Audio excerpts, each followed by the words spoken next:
Welcome to the Marshall News and Views Show. I'm Elaine Conyers, and my guest today is Mayor Robert Byrnes. Thank you for coming. Thank you, Elaine, for inviting me. Good. Well, and we've known each other for a long time. You have. I've lived here for a long, long time. You came, some time ago also, and it's. You've been mayor for many years. I don't remember how many, but.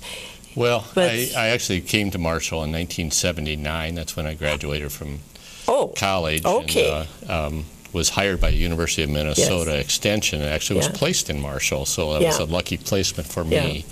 And that's where Brenda and I met here. Oh, you did? Okay. Right. So I've been here working for the University of Minnesota Extension since 1979, various positions. Right now, I'm a statewide director of operations for Extension, but still I'm able to do that while living in Marshall. So that's one of the benefits of distance technology and travel, that you can choose where you live and then work statewide, and that's my case. So, and then I was in 1986 I was elected to the Marshall City Council and served on City Council for 6 years. And then in 1992 then was elected as mayor. And then I've been, this is going on now my completing my 23rd year. Wow. I'm going to start the 24th year as mayor. So it is a long time. It is.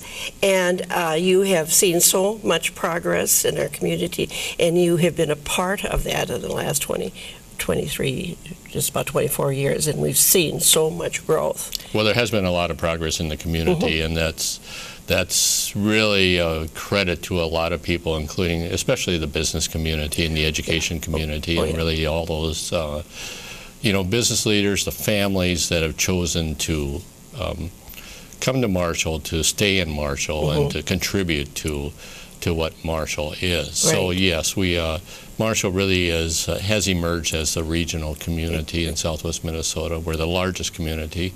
I always say we're a small community in Minnesota, but we're the largest community in Southwest Minnesota. That's right. We have a daytime population of right around 14,000, but our census population is 14,000.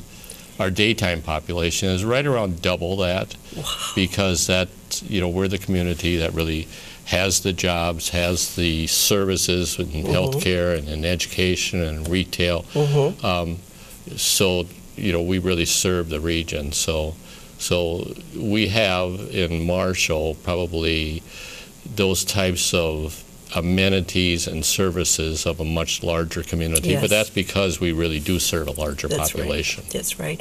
And it's not just the jobs anymore either that bring people here. I mean, certainly that's the number one thing, but when they bring a family, they also look for the education and they look for the culture. Right. In fact, we're starting to build more cultural things. I had a meeting this morning with one of the heads of one of the major corporations in Marshall, and we made that point that people look at Marshall because of the jobs, but they stay in Marshall because of the things that the community offers in addition to that job, and that might be healthcare, it might be the churches, it might be some community things that are offered in the community. It might be the parks, it might be the bike trail system. I mean, there's a lot of different reasons why people choose to stay in a community. That's right. And it's a safe community. Exactly, yes. For little kids especially, or all kids really. Right. So and we hear so many more positive things, and then also I know last week we talked about the idea too that so many communities around us in the region, some of those people come to Marshall to work. As you say, it increases the population, doubles the population by people coming in from other communities. And you probably haven't been here long enough, but I've been here long enough to know that it was a very, very conservative region. Southwest Minnesota was very conservative. They often looked at Marshall, they get everything. They kind of were jealous of Marshall. That has completely changed. They want to be near this regional hub, and they can live in a community outside Marshall which is cheaper rent, and then as I say, and even probably safer because it's smaller. And now they want very much to be a part of the area, and that's a big change. It is, and we really try to work together with the communities in our region, because Sure. the issues that communities face, whether it's on how to replace infrastructure, or whether it's how to keep our communities safe, or whether what type of health care do we need in the region. Those are all issues that we share across the region. So as I work with other mayors in neighboring communities, we all talk about the same things. And it's what benefits one community in the region really is good for the entire region. That's right, and it's so good that people are learning that and seeing the benefits. That's for sure. Exactly. And there's, like we were saying, there's a lot of exciting things going on in Marshall, especially this year. A lot of things are coming to fruition, and let's go over some of that. What's happening.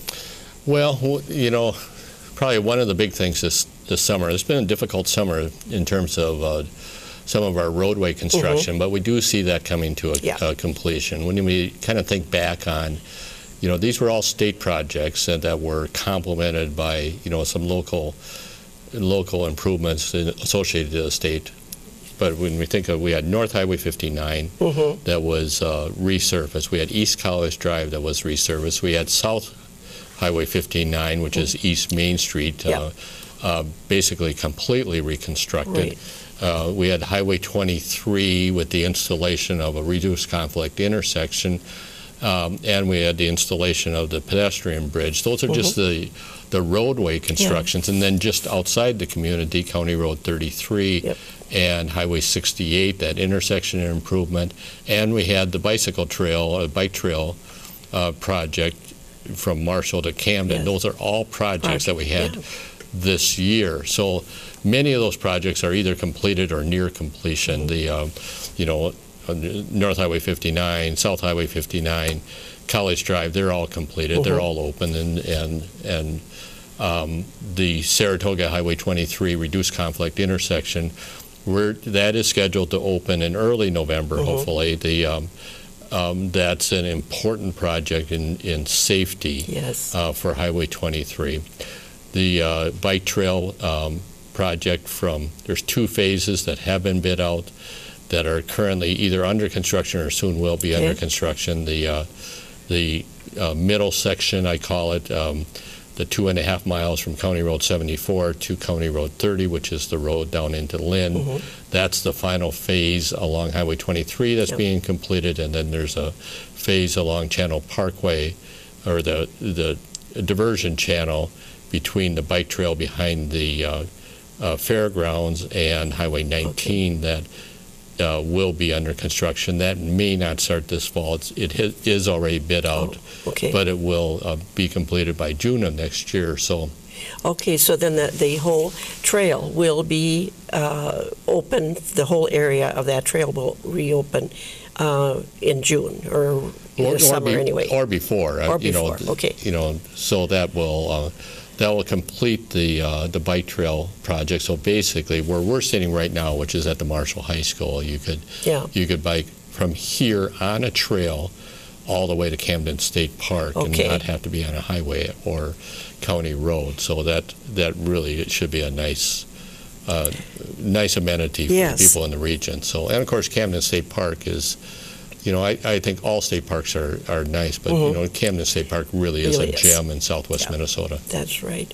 And I got to go along that part that goes through Camden with the city engineer one day, and we didn't have bikes, but this was before, of course. We just drove through there.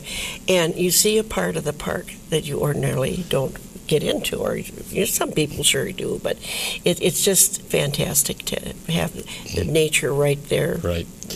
So that's the roadway projects, and of course those have been huge projects. And then there's the city street projects. Saratoga Street, which now is completed, will open when the intersection opens.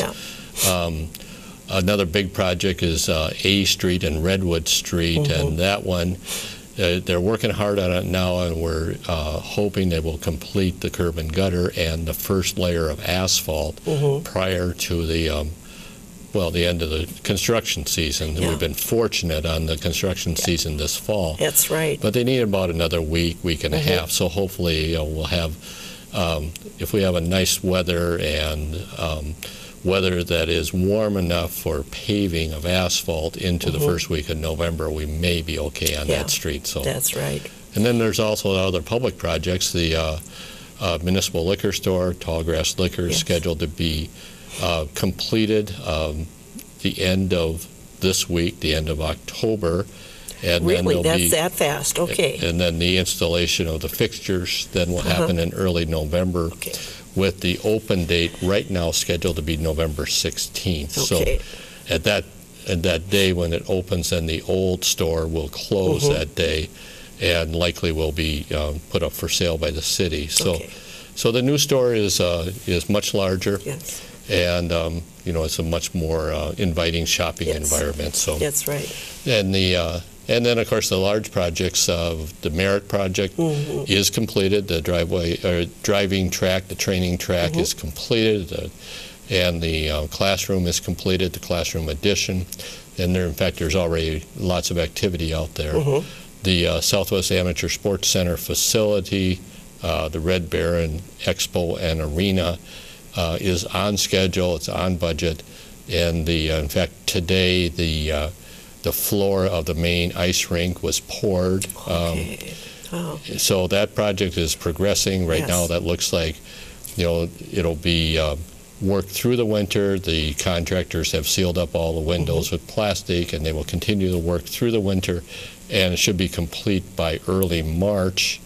Then they'll test the systems, put down the ice, be sure everything's working, and then hopefully in May it will be open and ready to go. Yeah, and that's such an exciting thing, and so good for the region again to have some place where tournaments can be held instead of having to go up to the cities or go to South Dakota someplace. Well, and that project actually, when it was approved by the voters, one of the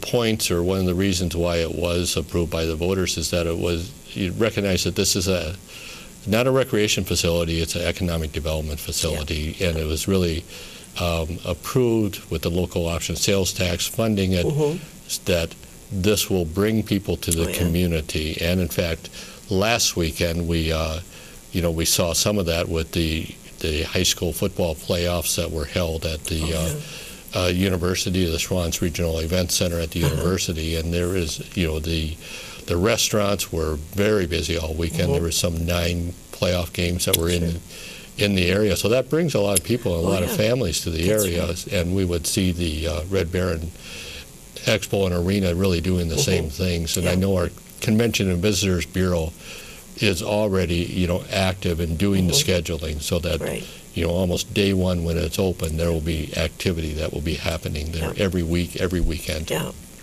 I just mentioned to the viewers that the fly comes every week for our show, and so we're trying to shoo it away. Right. Yeah, there's just, and then let's see, how many industrial parks does Marshall have now? Is it? Well, there's, when we look at the former Sansegard, the Commerce Park, that one is the newest area. So then there's our regular, east and west industrial parks that, have the Schwann's facilities and BH Electronics on the east side of the road. The west side of the road of Highway 59, has like Arctic Glacier Ice and, those businesses that are there. But then the newest industrial park then, that one it really had a projection that would take 5 years to fill, and it took 2 years to fill it. So, and that's where Action Track Chair built their facility, that Runnings expanded their corporate distribution center. Ralco is beginning their new corporate campus there. So there's a number of businesses there. Beverage Wholesalers built a new distribution center there. And the city right now is in the planning stages for the next industrial park, which would be the extension of Michigan Road from the current edge of the West Industrial Park over to Highway 68, and then that would open up that other area. The city actually purchased that area probably 5 or 10 years ago. So with the anticipation that, we're going to have planned growth of the community, one of the benefits that Marshall has always had is that really good planning. Residential area happens in one area, industrial happens in another area, commercial happens in another area. So it's a continuation of that planning. Yeah, that's right. And I would say you've been part of all of that to see the whole picture and plan accordingly, and that's wonderful. So, any thing else that you'd like to bring us up to date on? Well, that covers a lot of the projects. I mean, many of those were public projects, but we also would be remiss if we didn't say there's been a lot of private activity that's going on, private investments. Housing is one of those areas. We see housing construction in the Parkway housing area. We have local developers right now that are looking at 9 single-family houses in the Parkway housing area. The College Drive, people have noticed activity there where Caribou Coffee and Einstein Bagels will be opening building their building. Right now they've done the parking lot and the foundation work, so they'll be building over the winter.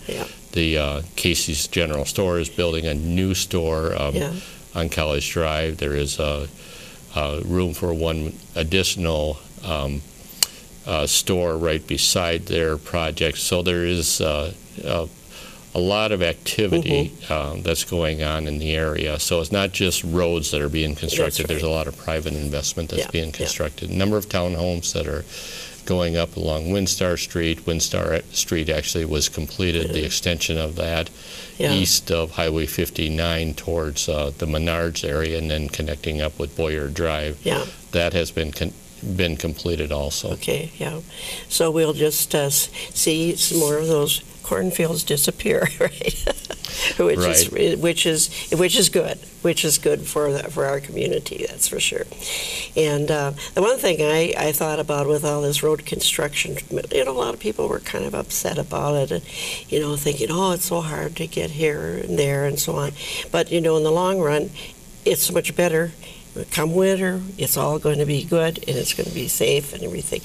And I found that I had to go through different neighborhoods when I was trying to get around places, and that was a lot of fun. I had some of these neighborhoods I hadn't driven through for years, and see the progress there too. And a lot of the angst in the community really was around Highway 23, and because of the increased traffic there, and of course we're all concerned about. Highway 23 is a busy road, lots of truck traffic on there. It's an interregional corridor. It's the Minnesota Department of Transportation has the authority over it. And we recognize that, but we really have tried to work with the Department of Transportation to address safety issues.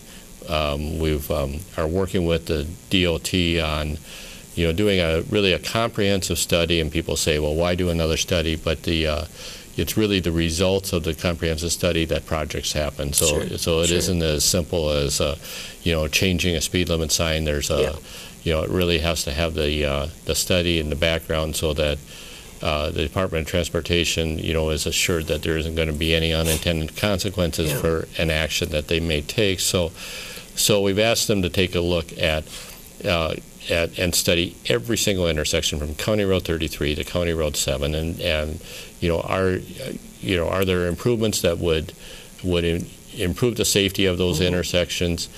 Should perhaps some of the accesses even be closed? Should some of the intersections be altered as a protected left, or just right in, right out on some of the intersections, as we've seen on Commencement Drive, and that's the way that intersection is, and also look at speed as part of that total study. So we're working with the Department of Transportation on that, and going back about 10 years, it was a result of the study at that time that the signage to show the approaching traffic. That in County Road 7, that was a result of that study. Okay.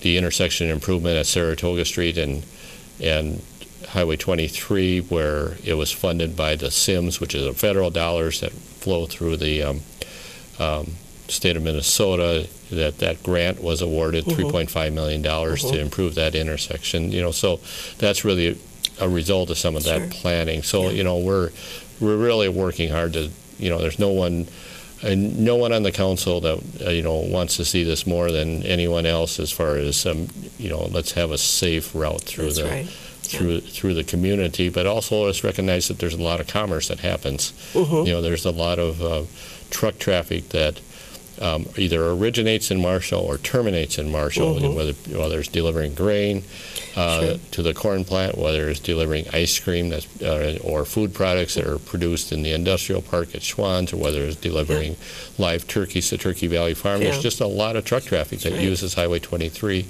and a lot of that has to do with industries in Marshall, as well as the agriculture and farms around the area. That's right. Now, when we're talking about planning for Highway 23, there's the Department of Transportation is also looking, I believe, at making 4 lanes connecting to other communities, but maybe that's quite far in the future. Well, that's the ultimate goal, is to have 4-lane access between Interstate 90 and St. Cloud is the ultimate goal, but that you really work on that over time. So there's segments that are being done, just because that's what is possible to do. So next year, there's 5 passing lanes that will be installed between Handley Falls and Jasper, so on Highway 23. So that will help also. Because right now, taking that Handley Falls to Marshall, there's 2 passing. Is That's that correct. Right? Yeah. And so to see more of that would be good. Right. Actually, I think 4 of those are between Handley Falls, and then there's one near Clara City too. So. So we're working with that. There's the Highway 23 coalition that is led by the Chamber of Commerce Transportation Committee, and then we're also a participant and member in the Highway 212 coalition, because we recognize that. We're not on Highway 212, but Highway 212 is important as an artery between the metro area and Marshall. Exactly, And there's really, a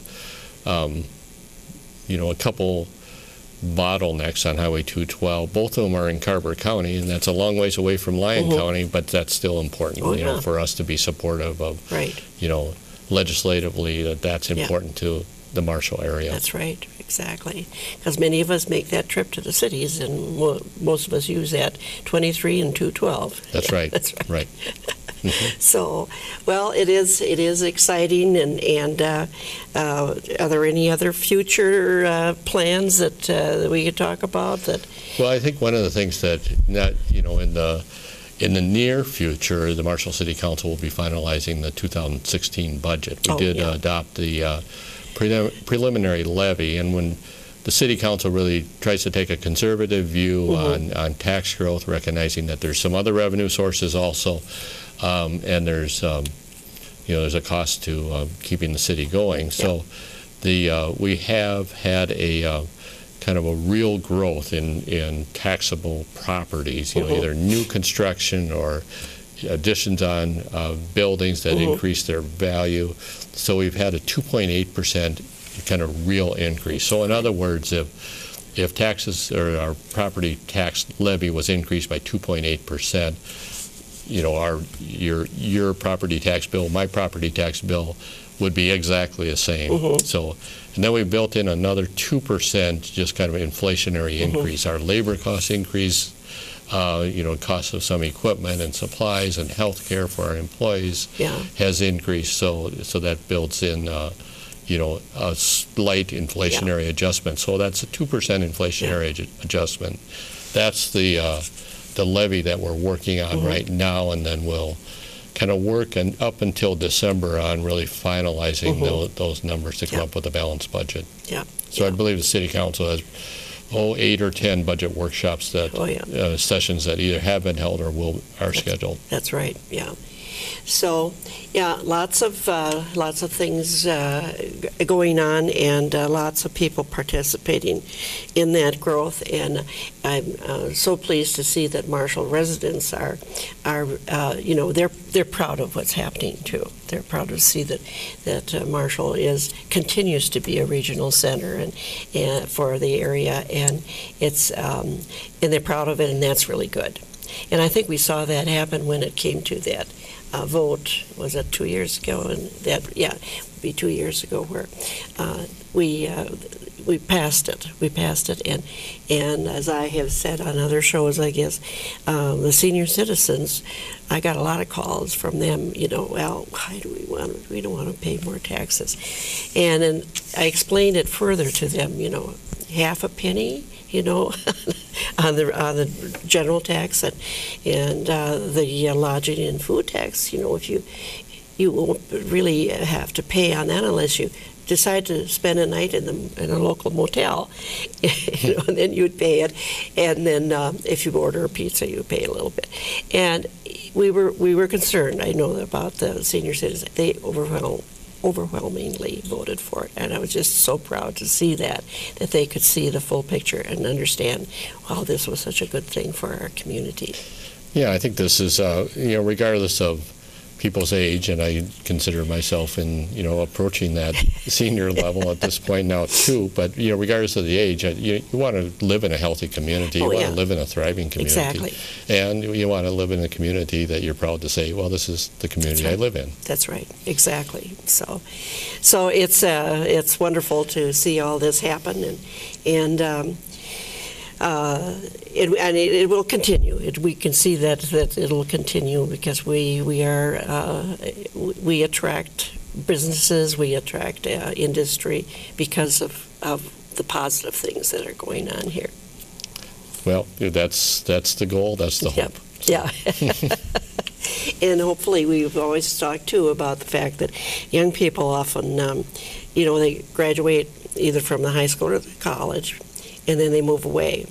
Well, now we're seeing that sometimes they stay here, or after about 10 years, they come back because they like that community. Yeah, one of the things that, at University of Minnesota, when one of our economists always talks about the brain gain, those people that, choose to leave when they, perhaps leave for their first career, but then they come back. Yeah.